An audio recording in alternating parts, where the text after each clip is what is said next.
Good morning विद्यार्थी मित्रांनो, आज आपण अपूर्णांकांची वजाबाकी हा भाग पाहणार आहोत.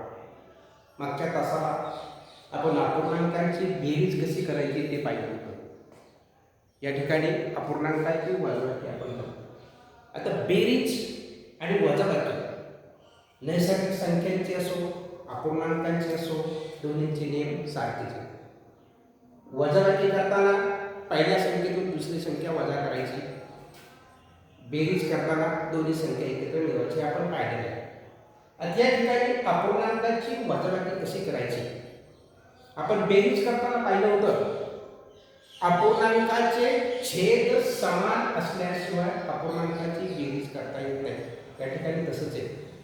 अपूर्णांकांचे छेद समान असतील त्यावेळेस आपण वजाबाकी करू शकतो.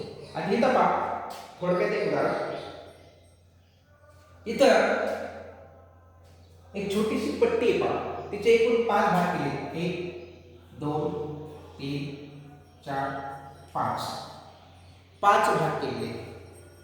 5 भागापैकी 4 भागांना रंग दिला पहा. 1 2 3 आणि 4. म्हणजे एका पट्टीचे 5 भाग केले आणि 5 भागापैकी 4 भागांना रंग दिले. 5 पैकी 4 भागांना आपण कसं करायचं? 5 पैकी 4 भागांना रंग दिला म्हणजे रंग दिलेला भाग या पट्टीतला किती आहे? 4/5. 5 पैकी 4 भागांना रंग दिला म्हणजे 4/5 बरोबर आहे. आता नंतर काय करायचं? त्या पट्टीचे जे 4 भाग रंगवले होते त्यातील एका भागाचा रंग काढून टाकला. एका भागाचा रंग काढून टाकला.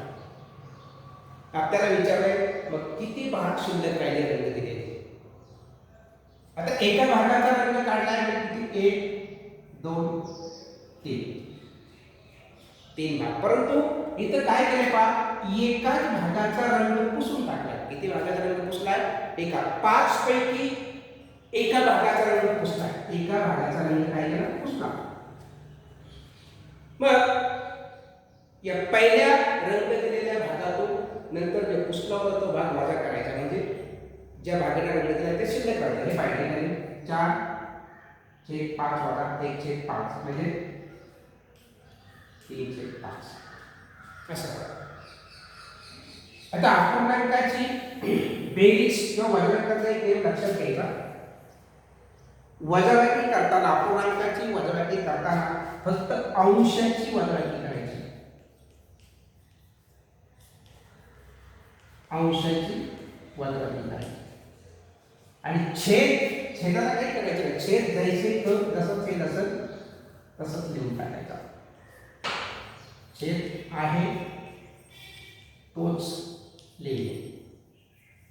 बेरचे सारखीच नियम आहे, तर लक्षात ठेवायचं. फक्त काय करायचंय?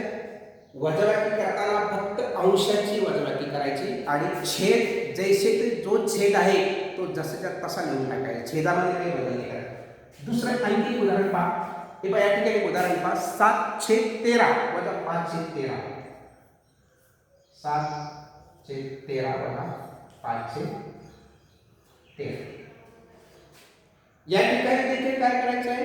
अंशाची वजाबाकी करायची. अंश किती? पहिला छेद अपूर्णांकाचा 7, दुसऱ्या अपूर्णांकाचा किती? 5. 7 वजा 5 छेद आहे तोच लिहायचा. 13. 7/7 वजा 5/13. 7 मधून 5 गेले 2. उत्तर किती आलं? 2/13. अशा पद्धतीने समान छेद असणाऱ्या अपूर्णांकाच्या अशा पद्धतीने वजाबाकी केल्या जातात. आणखी एक उदाहरण पहा. या ठिकाणी 5/7. तिसरं उदाहरण 5/7 वजा 1/7. फक्त अंशाची वजाबाकी करायची आहे. 5 वजा 1/7.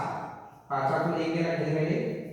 4/7. अशा प्रकारे अशा पद्धतीनं अपूर्णांकाची बेरीज वजाबाकी केली जाते. लक्षात ठेवा. आता लेखी उदाहरणामध्ये सुद्धा अशाच प्रकारे याच पद्धतीनं लेखी उदाहरण सुद्धा सोडायचे. लेखी उदाहरण कसं सोडायचं ते आपण बघूया.